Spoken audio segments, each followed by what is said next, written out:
meninggalkan si siput. Siput hanya berjalan lambat. Terus pada akhirnya kancil merasa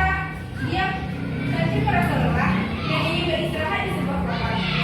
Kemudian belum sampai jauh dia melihat siput. Siput kata si kancil. Kemudian dia menjawab, iya ini aku kancil, kata siput. Kemudian dengan kesalnya kancil berlari lagi meninggalkan siput. Berlari lagi.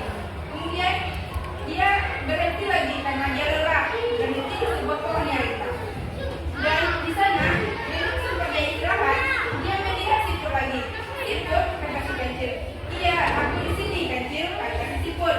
Begitu seterusnya, dan akhirnya perlombaan dimenangkan oleh si kancil. Yang dimenangkan oleh si siput.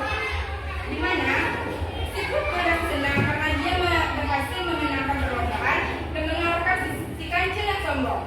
Jadi si kancil mengakui kekalahannya dan si siput memenangkan perlombaan dan dia juga merayakan kemenangannya dengan begitu meriah. Baiklah, ini dongeng yang Kak berikan. Di sini siapa yang dapat mengambil pesan dari dongeng tersebut? Silakan. Coba bagi dulu. Perkenalkan namanya.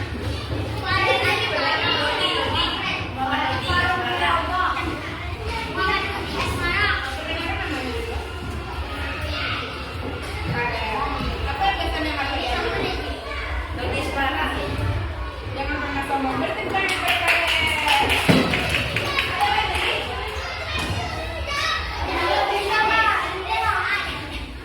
Ada tak?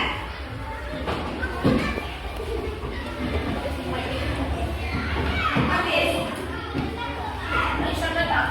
Baiklah, mungkin hanya sedikit yang dapat kakak sampaikan. Kalau ada kata yang salah, kakak mohon maaf.